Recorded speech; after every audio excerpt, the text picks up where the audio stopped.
What's different about today than what we did yesterday is that yesterday we just did where A was 1. Today A will not be 1. So as you see, A is 2. Fun. Okay. Because remember, this is the form ax squared plus bx plus c, which, by the way, what kind of function is that? With the power of 2.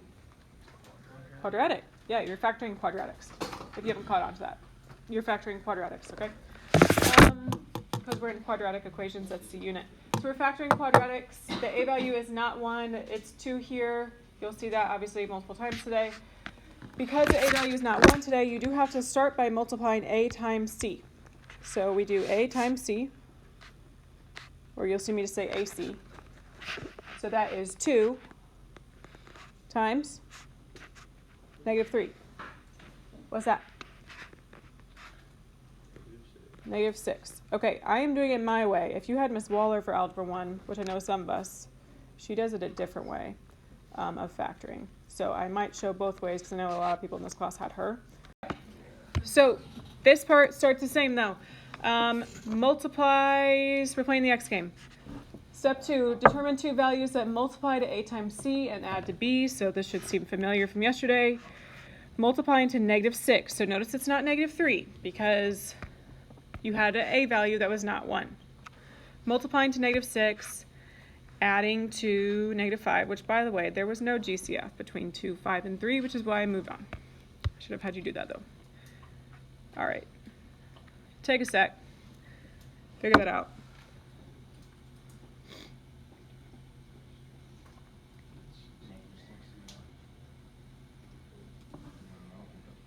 Okay, so it's not 3 and 2. Do you have it? It is -6 and 1. Yeah. Okay, so that's just your X game. So if that's where you struggle, just know that about yourself, and it's okay to use a calculator to guess and check. Okay, this is factoring by grouping. So if you had Miss Waller from Algebra 1, she does this with 4 terms, but she doesn't do it with 3 terms. So I do it with 3 terms, and most of the other teachers at school do. So you're going to replace the B term with the 2 numbers you just got. So the first term stays the same, 2x squared. I'm going to leave a gap. Oh, sorry, I got to make some more space. 2x squared stays the same. -3 stays the same. So beginning and end is the same. You are replacing, I'm going to box it or highlight it here. You are replacing the middle term, -5x. Okay? So it is getting replaced with these 2 numbers you just found. So notice it's like you fill in the blanks in the middle. -6x plus 1x. So if you had Miss Waller, she does do this with 4 terms. I just do it with 3 terms. I make 4 terms, okay? So then you split it, literally, woo-cha, down the middle, okay? And you take the GCF of each side. So look at just the left side. What is the greatest common factor? What can 2 and 6 both divide by? 2. And then you can also take out x. Okay, so we will bring out a 2x out in front. Okay, so I'll move that actually down a little bit so you can see the division. 2x. And I'm dividing by 2x. So if it helps you, if you know that you're this person, you need to show the division, then show the division, okay? Because now we got to figure out what goes in the parentheses.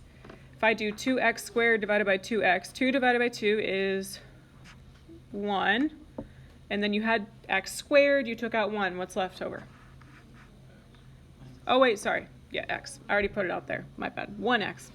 Okay, and then your next term is -6 divided by 2, so it would be -3, but you took out the x, so he gone. Okay. Your next half. What's the greatest common factor? 1. You have to take out something. So if there's not something, then it's 1. Because you got to put something out in front. So we're going to do +1 out in front. And then in parentheses, you're dividing by 1. If you need to write it out, please do. So if I divide by 1, I just get x And what's negative 3 divided by 1? Negative 3. Okay, and this is the magic moment. Do you see how these match? This is a good thing. That means you did it right. So if you are doing your division and you notice they don't match, that's like red flag. You've done something wrong. So go back and look at it again. So it's a way to self-check. And now we are going to group these together. So this is called factoring by grouping. You factor out the common factor. Because these are the same, you are allowed to put one of them. So you're going to put your GCFs together. Watch. 2x plus 1, the ones I have in blue. And then the parentheses that's the same is your other factor. What's beautiful about this type of factoring is it works every single time. So if you forget, what we did yesterday is actually a shortcut. So there's my notes on that. You have GCFs in one parentheses, you have the one that's the same in the other parentheses. This works every single time, even when A is 1. So yesterday was a shortcut. When A is 1, you are allowed to just go get your two numbers and go bloop, bloop, right in parentheses. And it's great, except it only works when A is 1. When A is not 1, you have to do it this way. But you can also do it this way when A is 1. So that's what's really nice about it. I'm going to do my way one more time, then I'll show you Miss Waller's way if you had her for Algebra 1. Okay, so we'll do number 14 together. So again, we must start by multiplying A times C. So AC. 4 times negative 3. What's that give me?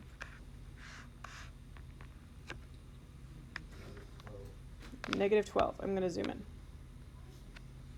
Yeah, negative 12. Okay, so now we're playing the X game.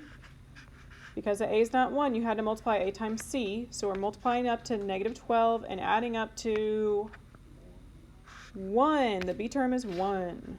You had a nothing there. It's 1. Is number in front of X. Okay, so now I'll let you ponder that at your table. Multiplies to negative 12, adds to 1. All right, do we have it maybe? Some combination of 4 and 3. Which one has to be negative? 3. Okay, good. All right, so I'm doing it my way. You replace the B term, so we're replacing the middle term, the 1x. I didn't maybe explain this super well at the top. Because you were replacing the term that has an x, both of the numbers that I'm about to write in red have to have an x. So the A term has an x squared. The B term has no x. Sorry, the C term has no x. The B term has to have an x. So because you're replacing the middle, whoop, whoop, you have to have plus 4x minus 3x. They have to have x's because they're replacing the B term, which has an x. Okay, so now you splits it. And you take the GCF 1/2 at a time, so you're looking at the left side. Wow, that's really big. Okay, so 4x squared plus 4x. They both divide by 4. Also, you can take out x. You're going to notice a pattern. Every single time you're going to be able to take out an x from the left side. Okay, so now if you want to show your division, go ahead. You're dividing by 4x. 4 divided by 4 would just get me 1x here. And then the second term is 4 divided by 4, so it's 4x divided by 4x. You have to put something there. It's a 1. So because you took the x away, 4 divided by 4 is 1. X, you took it out. There has to be something in that spot, so it's a 1. 4x divided by 4x is itself 1. Okay, second half. Negative 3x minus 3. They both divide by 3, but you have to take out a negative because this term is negative. This is like our warm-up. So divide by negative 3, please. Out in front. And now if you divide that, it would get me a positive, which by the way, you can put 1s here if that helps you. You get 1x plus 1. So you are obviously more than welcome. If you need to put the 1 out in front of the x, you certainly can. It is not necessary, which is why I'm not doing it, but you can. Do they match? That's a sign you've done it right. So now you group the GCFs together, 4x minus 3, and the ones that's the same together. And that's it. That's your final answer. By the way, there was no GCF in this one to start. 4, 1, and 3. It would only divide by 1. So, no. Okay. But you can, okay? Seriously, I don't care.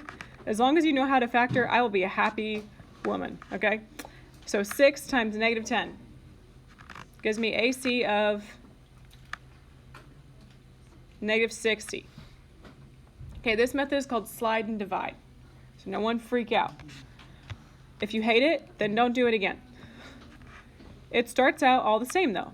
You multiply by negative 60 and you add up to negative 11. And if you're coming from having Algebra 1 in 8th grade, maybe this is what your teacher did. I don't know.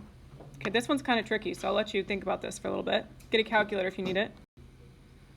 So this method is called by grouping. And the one I'm about to do is called slide and divide. And then you can decide what you like better. Okay, but the numbers are kind of tricky. Yes, 15 and 4. 15 has to be negative. All right. So for the sake of time, slide and divide, I'm not trying to confuse you. I'm just trying to show you if you had at Miss Waller, because a lot of us did. Okay, so slide and divide kind of starts the same way as what we did yesterday, where you would plop these two numbers in an x with an x, like this, negative 15, positive 4. But then you have to divide by the a term. So because a is 6, then you divide by 6 here.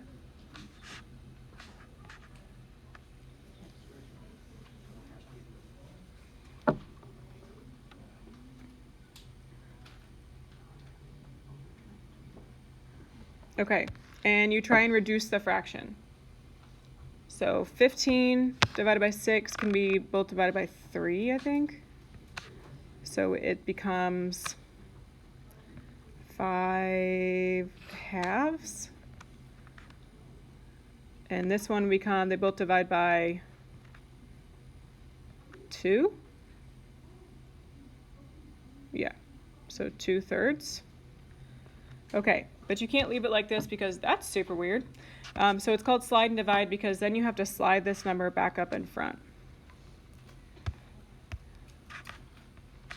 So then the final factor is this.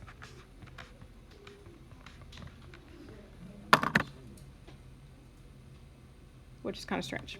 Okay? No one's going to care. All right, number 17. Okay, look at these numbers. 32, 16, and 2. What can they all divide by? 2. Okay, you have got to take out the GCF first. Otherwise, you're going to be a very unhappy person. Also, you'll get it wrong. Okay? So divide by 2. So the 2 comes out in front. And let's see what we get. Okay, if we divide all those numbers by 2, and you can't take out an x, we would get 16x squared minus 8x plus 1. Okay, we did some like this yesterday. You're not done because you still have a quadratic. And this guy can factor. So we're not just going to divide out the 2 and then forget about him. But we are going to kind of forget about him for now and then come back to it. So make sure it stays out in front at the end. So we're multiplying a times c. What is 16 times 1? 16. So we're multiplying to 16 and adding to negative 8. All right, so go ahead and figure out your two numbers. Okay, this is a pretty easy one, actually. What are the two numbers that multiply to positive 16, add to negative 8? Yeah, so it's 4 and 4, but because you're adding to a negative, they both have to be negative. A negative times a negative is a positive. Okay, so I'm going to pretend the 2 doesn't exist right now and just deal with this. I'm going to go faster this time. I'm doing it my way. Okay.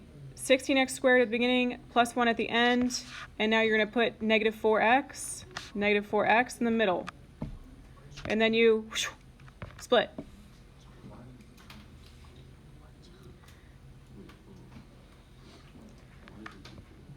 because it's negative 4, negative 4. You do have to put them twice. Because those are your two numbers. Okay, what's the GCF of the left side? So this side. 4 and x. You always have to take on x. So 4x divided out. 16 divided by 4 is 4. You took out one of the x's, so there's still one there. I might need to write this one out. I messed it up earlier. Okay, and then you've got negative 4 divided by 4, and it's negative 1. The x is gone because you took out the x there. So you would take out negative 1 of the second half, divide it out. You don't have to show the work for division, but if you need to, that's great. Okay, and that gets me a positive 4x minus 1. They match. Woohoo! You did it right. So now you group the blue ones together and the one that's the same together. And you might notice that this is kind of weird because you have two of the same parentheses. Yes, Miles? No, on number 15 I did a different way. Okay, so bring down the 2 because that was your GCF. Do you remember what we do? We have two of the same. Squared. Okay, so 4x minus 1 squared. That's your final answer. So notice the GCF came back out in front. You learned it in Algebra 1? Great. AC is equal to 16 on this one because you look at the middle.